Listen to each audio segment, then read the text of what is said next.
Six-time Olympic medalist Aly Raisman has joined the list of U.S. gymnasts who say they were sexually abused by Larry Nassar, the team's longtime doctor. Raisman describes the abuse during an interview on 60 Minutes that will air Sunday, and also talks about it in her new book, Fierce, which comes out next week. I am angry. I'm really upset, Raisman told 60 Minutes, for USA Today.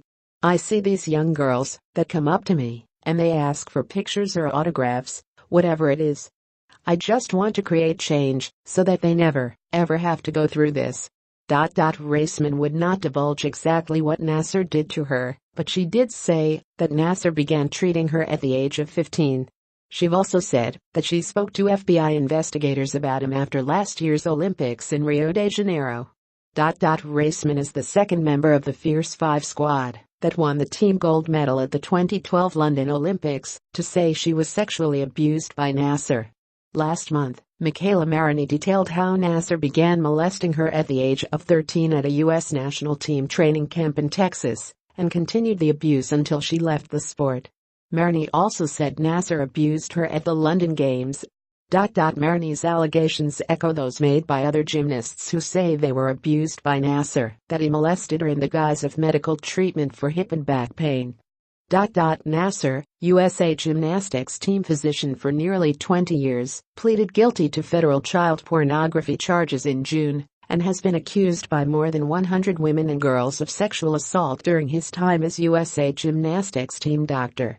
He is scheduled to be sentenced on federal child pornography charges on November 27 in Michigan. Prosecutors have recommended that he be given a prison sentence of between 22 and 27 years. Nassar still faces 22 state charges in Michigan over allegations that he sexually assaulted children, and convictions in those cases could result in a life sentence. His actions also are the subject of a class action lawsuit filed by his alleged victims against both USA Gymnastics and Michigan State, where Nassar worked for a number of years.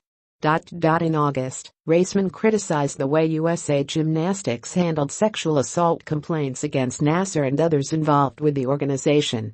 It doesn't matter if you're the Olympic champion or you're an 8-year-old that goes to gymnastics in Ohio or wherever you are in the United States, she told USA Today and the AP.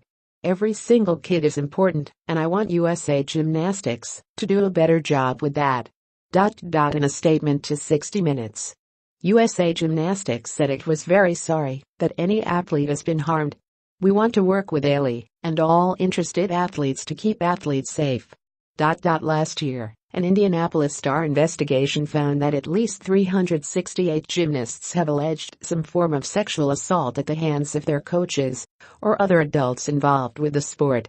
A previous Star investigation found that USA Gymnastics routinely failed to tell police about many of the allegations that occurred under the organization's auspices and allowed predatory coaches to move from gym to gym. As a result, USA Gymnastics CEO Steve Penny resigned in March, and the organization brought in former federal prosecutor Deborah Daniels to review its practices. Daniels found that the organization needed a complete culture change and made 70 recommendations as to how that should happen. USA Gymnastics says it has adopted all 70.